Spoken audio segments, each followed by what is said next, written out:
À l'image du ralentissement qui affecte notre pays, voire l'Europe, l'ordre du jour de notre Assemblée plénière est aujourd'hui un peu en deçà de ce que nous sommes habituellement amenés à traiter.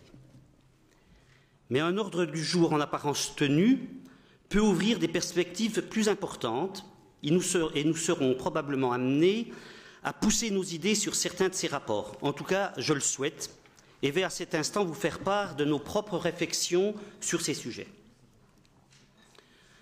Depuis des années, de dangereux huluberlus vous contrarient avec le réchauffement climatique et la disparition progressive des énergies fossiles, allant même jusqu'à affirmer qu'ils avaient des solutions. Et vous vous disiez « fadaise, faribole, billevesée ». Qu'en est-il aujourd'hui? L'État nous demande à nous, collectivités, d'organiser des débats sur la transition énergétique afin d'offrir un système énergétique sûr, sécurisé et respectueux de l'environnement. À cette heure, il convient de bien comprendre qu'en l'absence de changement de notre système énergétique, l'accroissement des factures est inéluctable. Les énergies fossiles se raréfient, leur prix augmente et ne peut continuer qu'à augmenter. L'énergie nucléaire se renchérit, si on prend en compte le démantèlement à prévoir, la mise à niveau post-Fukushima, les nouveaux investissements envisagés. Et ce ne sont pas les gaz de schiste qui apporteront une solution durable. À côté de cela, la transition énergétique permettra, à un horizon de quelques années, de réduire la facture par rapport à la tendance actuelle. Tout d'abord, parce que la transition énergétique repose prioritairement sur l'accroissement de l'efficacité énergétique et sur la sobriété. Concrètement, cela signifie que les volumes d'énergie consommés seront moindres que dans le système actuel. Il est important de rappeler qu'il n'y aura pas de transition énergétique sans un programme de réduction de notre consommation d'énergie. Il faut consommer moins et mieux. Et nous savons que les économies d'énergie sont très rentables dans de nombreux cas. Seule la sobriété et l'efficacité énergétique nous permettront d'aborder cette transition dans de bonnes conditions et d'en assurer la réussite.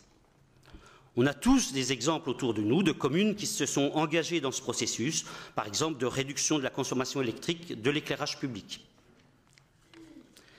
Par ailleurs, le prix des énergies renouvelables diminue régulièrement. Certaines sont déjà compétitives face aux énergies fossiles et nucléaires, et cette compétitivité ne peut que se renforcer. Ainsi, une étude récente estime que la facture finale payée par les ménages et les entreprises pourrait être d'environ 10% inférieure à la facture dans le système énergétique actuel.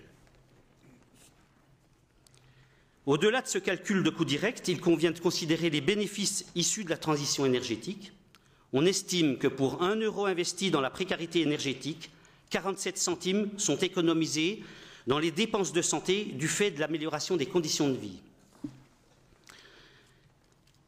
Les bénéfices socio-économiques dépassent largement le cas de la santé. Il convient de considérer que la création massive d'emplois permet d'améliorer les conditions de vie de nombreuses personnes et de réduire le besoin de financement de l'assurance chômage.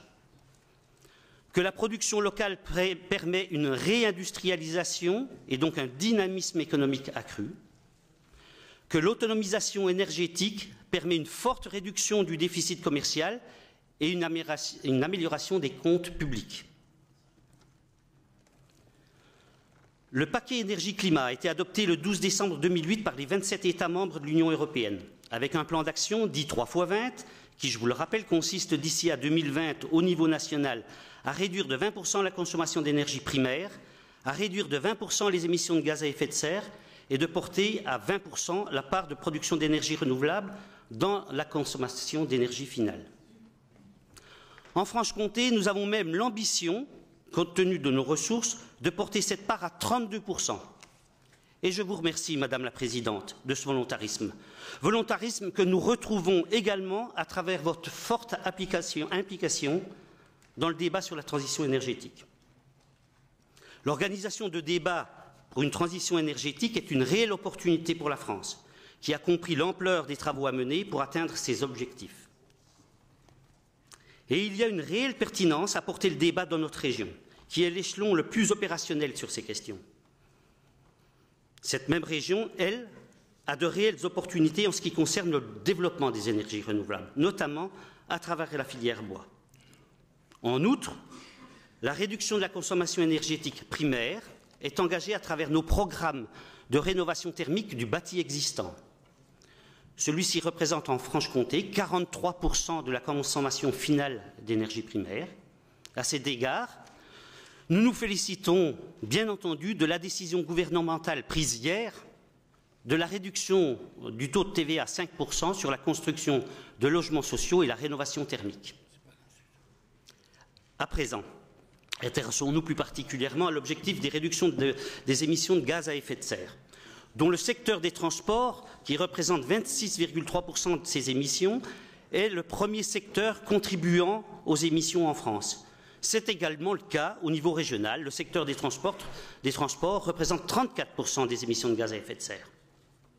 Ces transports pèsent donc lourd sur notre environnement, notre santé, notre économie et sur notre bilan énergétique. Des mobilités bien pensées peuvent être un atout pour une activité économique plus respectueuse de l'environnement et du bien-être des individus.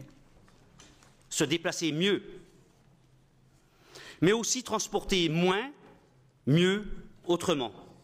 Inutile de vous rappeler les événements récents qui nous ont montré, entre autres, les dérives de la circulation incontrôlée des marchandises à travers l'Europe. Aujourd'hui, nous nous félicitons des choix du gouvernement qui a revu les priorités de la politique d'infrastructure des transports, notamment la priorité au renouvellement et à la modernisation des réseaux ferrés existants classiques, qui sont utilisés par 80% des Français et des Francs-Comtois. En cohérence avec la modernisation du réseau classique, le gouvernement donne la priorité à la mobilité au quotidien et la priorité du ferroviaire sur la route. Et oserais-je l'ajouter, la priorité du ferroviaire sur l'aérien. C'est le bon sens qui l'emporte. Si nous voulons réellement que les habitants délaissent leurs véhicules, c'est bien en modernisant notre réseau qu'ils le feront. Aujourd'hui, dans cet esprit, notre collectivité s'engage sur un investissement de 50 millions d'euros pour du matériel roulant. Mais ne nous arrêtons pas là. Notre région doit innover. Innover en engageant une réflexion sur une mobilité intelligente, sans exclure les pistes de la non-mobilité. En effet, les transports les moins chers sont bien sûr ceux qu'on n'effectue pas. Booster le télétravail, les lieux de visioconférence par exemple. La mobilité bien pensée doit être une mobilité partagée, axée sur la priorité sur les TER, les bus, tramways, taxis, covoiturage, autopartage, vélocité. Il faut réorienter les financements vers ces modes de transport essentiels à l'amélioration de la qualité de vie et au portefeuille des Francs-Comtois. En ce sens, il faut saluer les initiatives innovantes faites dans notre région, prises sous diverses formes. Je pense notamment à l'expérimentation faite à PMA ou celle d'Optimo à Belfort. C'est ainsi qu'à travers un bouquet de mobilité et de nouvelles technologies d'aujourd'hui, nous serons amenés vers des comptes individuels de mobilité, nous affranchissant ainsi d'une billettique un peu lourde. Gageons que la Banque publique d'investissement, dont nous installerons le comité régional d'orientation pendant cette plénière, saura être un point d'appui sur ces sujets pour l'ensemble des initiatives franc-comtoises. Merci.